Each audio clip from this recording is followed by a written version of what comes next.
Hello everyone, कैसे हैं आप सब। आई होप अच्छे होंगे। कोशिका यानी कि सेल का फर्स्ट पार्ट वाले वीडियो में मैंने आपको कोशिका के अंदर के ऑर्गेनेल के बारे में बताया था। आज मैं उसके आगे से शुरू करूंगी और अभी मैं सबसे पहले फर्स्ट पार्ट के वीडियो का रिवीजन करा देती हूँ कि मैंने क्या क्या पढ़ा था। तो अगर आपने फर्स्ट पार्ट का वीडियो नहीं देखा है तो पहले फर्स्ट पार्ट देख लें, वरना सेकंड पार्ट में समझ में नहीं आएगा। देखिए, सबसे पहले मैंने यहाँ नीचे देखिए, नीचे माइटोकॉन्ड्रिया है। तो माइटोकॉन्ड्रिया के बारे में बताया था कि ये श्वसन यानी कि रेस्पिरेशन करता है और इसके अंदर जो है क्रेब साइकिल होता है। क्रेब साइकिल के द्वारा एनर्जी मतलब कि ऊर्जा बनाता है। दूसरा जो है राइबोसोम, राइबोसोम के बारे में भी बताया था कि राइबोसोम को हम लोग प्रोटीन फैक्ट्री बोलते हैं। नेक्स्ट जो है गोल्गी बॉडी, देखिए गोल्गी बॉडी नीचे है।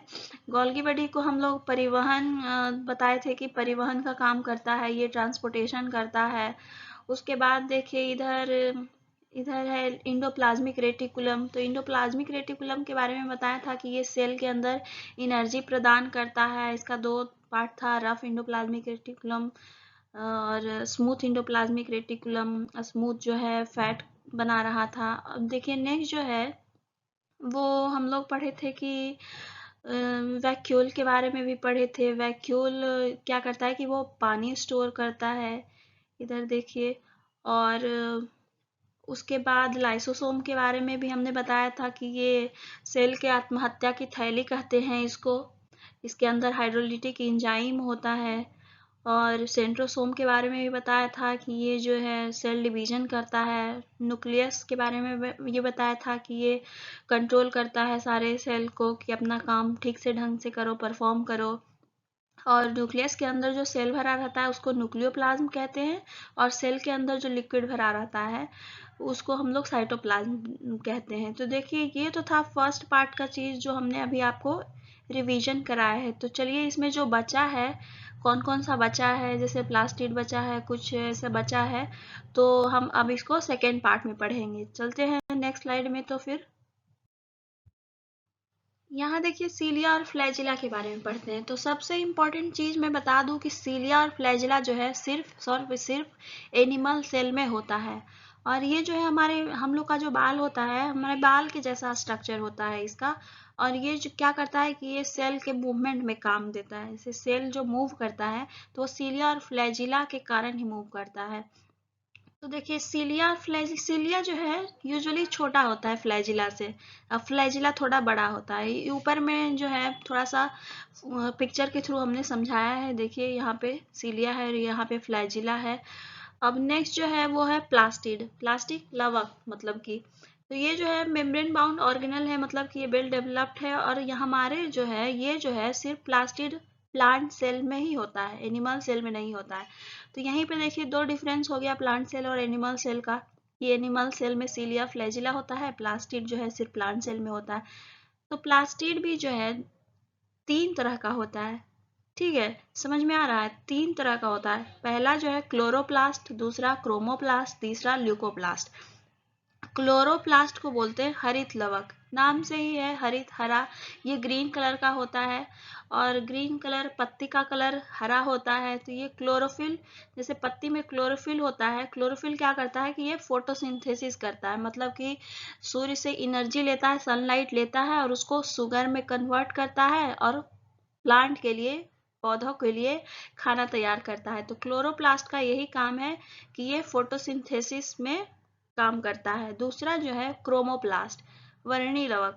ये जो है हमारे फलों में, फ्लावर में, रूट्स में, जड़ में, ये सब में पाए जाते हैं क्रोमोप्लास्ट। तो क्रोमोप्लास्ट का काम क्या है कि ये चीज़ों को रंग देता है। जैसे कि गाजर, गाजर हम लोग खाते हैं, उसमें कैरोटीन, क्रोमोप्लास्ट कैरोटीन होता है, उसी कारण उसका कलर जो है ऑरेंज कलर का होता है।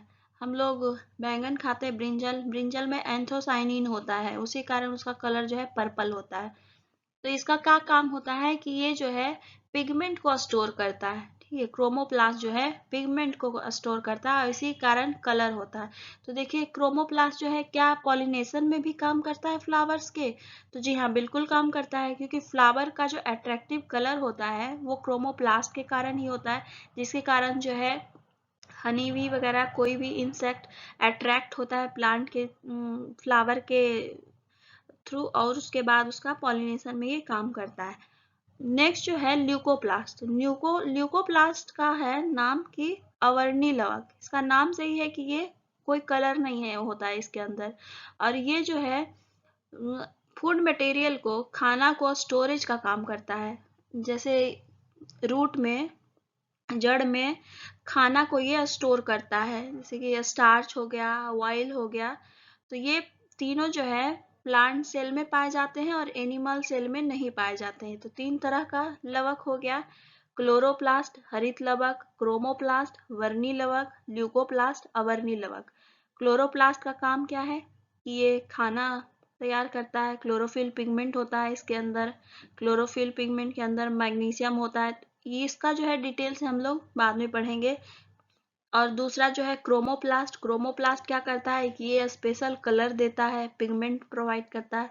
और ल्यूकोप्लास्ट का क्या है कि ये फूड का जो है स्टोरेज करता है। तो चलिए अब नेक्स्ट पढ़ेंगे कि नेक्स्ट क्या है।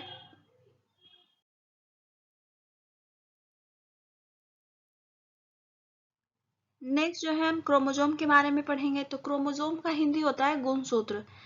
तो देखिए हम इसको इस पिक्चर के माध्यम से समझना चाहेंगे कि देखिए ये एक सेल है, सेल के अंदर जो है न्यूक्लियस है। तो हम कोई भी सेल ले लेते हैं, ह्यूमन सेल, उसके अंदर का न्यूक्लियस निकाल करके किसी माइक्रोस्कोप के अंदर देखेंगे तो हम देखेंगे कि एक क्रोमोजोम पाया जाता है, उसमें क्रोमोजोम रहता है। तो इसके अंदर जो है हमारे पास 23 पेयर ऑफ क्रोमोजोम होता है, जिसमें कि 22 पेयर जो है उसको ऑटोसोम बोलते हैं और एक पेयर जो है उसको सेक्स क्रोमोजोम बोलते हैं। तो हमारे जो है ह्यूमन बॉडी में मेल और फीमेल है। मेल में जो है 44 + 2, ठीक है, और ये 2 जो है सेक्स क्रोमोजोम, ये मेल में एक्स और वाई होते हैं और फीमेल में 44 + 2 और एक्स होते हैं। इसी के कारण, यही 2 सेक्स क्रोमोजोम के कारण मेल और फीमेल जो है अलग होते हैं। ऐसे तो ये ह्यूमन बॉडी है, मेल और फीमेल दोनों ह्यूमन बॉडी है, लेकिन यही 2 क्रोमोजोम के कारण जो है मेल और फीमेल डिफरेंट होते हैं।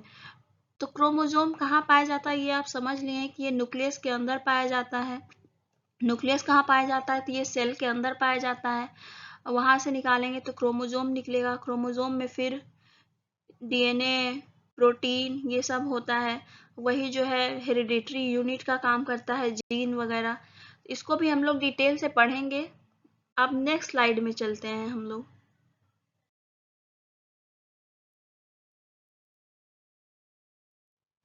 हाँ, तो इस स्लाइड में हम पढ़ेंगे प्लांट सेल और एनिमल सेल के बारे में। प्लांट सेल में क्या होता है, एनिमल सेल में क्या होता है, दोनों में डिफरेंट क्या होता है, क्या क्या चीज़ें प्लांट सेल में होती है, क्या क्या चीज़ें एनिमल सेल में होती है, और क्या चीज़ें दोनों के बीच में कॉमन है। तो चलिए हम लोग पढ़ते हैं इसमें। तो सबसे पहले प्लांट सेल का एक खासियत बता दें कि इसके अंदर जो है वेल डिफाइंड सेल वॉल होता है। सेल वॉल, अगर हम आउटर कवरिंग से अंदर की ओर जाएंगे तो सबसे पहले सेल वॉल मिलेगा, और ये प्लांट सेल में प्रेजेंट होता है। एनिमल सेल में जो है सेल वॉल नहीं होता है। दूसरा, अगर हम आएंगे तो इसके अंदर प्लांट सेल के अंदर एक बड़ा सा वैक्यूल होता है। वैक्यूल के अंदर पानी स्टोर होता है। तो प्लांट सेल के अंदर एक बड़ा सा वैक्यूल होता है, और एनिमल सेल के अंदर जो है कहीं कहीं के वैक्यूल होता है, कहीं कहीं नहीं भी होता है। मतलब वैक्यूल होता भी है और एब्सेंट भी होता है। दूसरा डिफरेंट ये है कि प्लांट सेल में हमने पहले भी बताया है, पढ़ा रखा है कि प्लांट सेल में क्लोरोप्लास्ट होता है, और एनिमल सेल में जो है क्लोरोप्लास्ट नहीं होकर के फ्लैजिला होता है, या सीलिया होता है, सीलिया फ्लैजिला। तो ये तो चीज था कि प्लांट सेल में ये होता है, एनिमल सेल में ये होता है। दोनों चीज में कॉमन क्या होता है कि दोनों चीज में ribosome, endoplasmic reticulum, plasma membrane, Golgi apparatus, mitochondria और न्यूक्लियस, ये सारी चीज जो है कॉमन होते हैं प्लांट सेल और एनिमल सेल में। तो इस पिक्चर के माध्यम से आप क्लियरली डिस्टिंग्विश कर सकते हैं कि क्या चीज़ प्लांट सेल में होता है, क्या चीज़ एनिमल सेल में होता है। यहाँ पे हम लगा के रखे हैं कि क्या चीज़ दोनों में कॉमन होता है। तो आई होप आपको समझ में आ गया होगा, और इस स्लाइड को, इस पिक्चर को अच्छे से देखिए, और हो सके तो आप इसको स्क्रीनशॉट भी ले सकते हैं।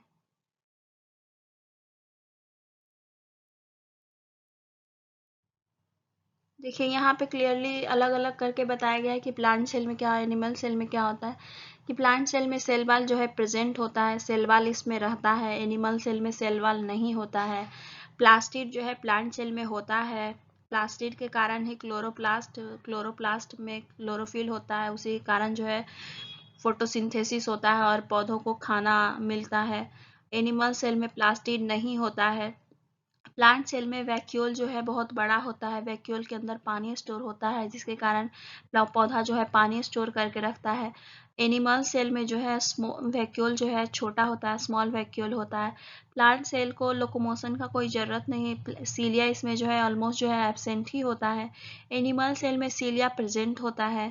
प्लांट सेल में सेंट्रोसोम, सेंट्रियोल वगैरह जो है उसमें नहीं होता है, और एनिमल सेल में सेंट्रोसोम, सेंट्रियोल वगैरह होता है। यहाँ पे सेल डिवीजन अच्छे से होता है।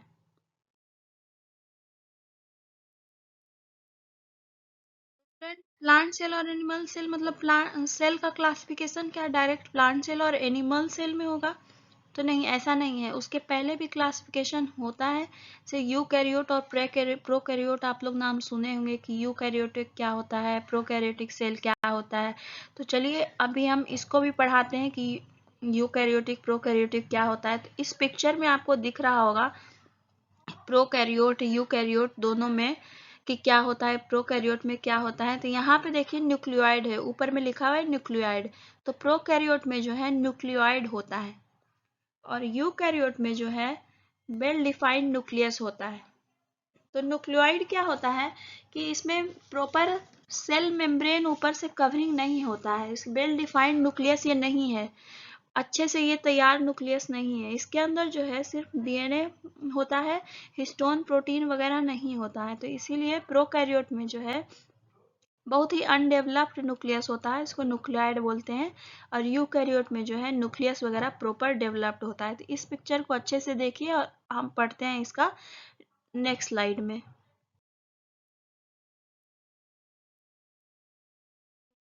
पे हमको डिफरेंस, यहाँ डिफरेंस पढ़ते हैं प्रोकैरियोट में यूकैरियोट में। तो सबसे पहला डिफरेंस तो हमने पहले ही बता दिया डिफरेंस वो, कि न्यूक्लियस जो है इसमें एब्सेंट होता है। क्या प्रेजेंट होता है? तो एक न्यूक्लियोइड प्रेजेंट होता है। न्यूक्लियोइड क्या है? तो ये अनडेवलप्ड है, अच्छे से वेल डिफाइंड न्यूक्लियस नहीं है, उसके पास न्यूक्लियर एनवेलप नहीं होता है, प्रॉपर न्यूक्लियर एनवेलप नहीं है, और इसमें सिर्फ डीएनए ही भी पाया जाता है, हिस्टोन प्रोटीन वगैरह नहीं पाया जाता है। तो न्यूक्लियोइड ये है। और यूकैरियोटिक सेल में तो प्रॉपर वेल डिफाइंड न्यूक्लियस है, न्यूक्लियस के अंदर क्रोमोसोम वगैरह है, सारा कुछ है, डीएनए आरएनए सब कुछ है। उसके बाद प्रोकैरियोटिक सेल जो है अक्सर यूनिसेलुलर सेल होते हैं, उसके सिंगल सेल्ड होते हैं। और यूकैरियोटिक सेल जो है यूनिसेलुलर भी हो सकते हैं, मल्टी सेलुलर भी हो सकते हैं। प्रोकैरियोटिक सेल जैसे कि बैक्टीरिया हो गया, आर्किया हो गया, ब्लू ग्रीन एल्गी वगैरह हो गया। और यूकैरियोटिक सेल में प्लांट सेल और एनिमल सेल दोनों आ जाते हैं। तो क्या यहाँ पे ये भी हम बोल सकते हैं कि प्लांट सेल और एनिमल सेल क्या है? तो यूकैरियोटिक सेल है। देखिए इसके अंदर आ जाता है, यूकैरियोटिक सेल के अंदर प्लांट सेल एनिमल सेल का क्लासिफिकेशन आ जाता है। और प्रोकैरियोटिक सेल में जो है एसेक्सुअल रिप्रोडक्शन होता है, ठीक है। और यूकैरियोटिक सेल में सेक्सुअल रिप्रोडक्शन होता है।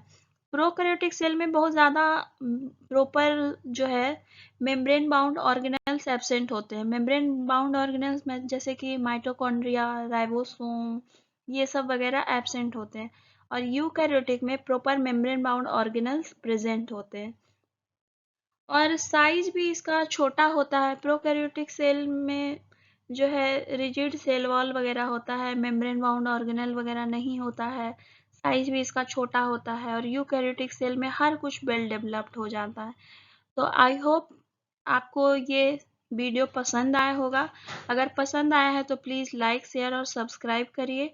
और इसके आगे का टॉपिक भी बायोलॉजी से रिलेटेड आएगा, इसके नेक्स्ट सेल का नेक्स्ट टॉपिक आएगा। तो तब तक के लिए गुड बाय।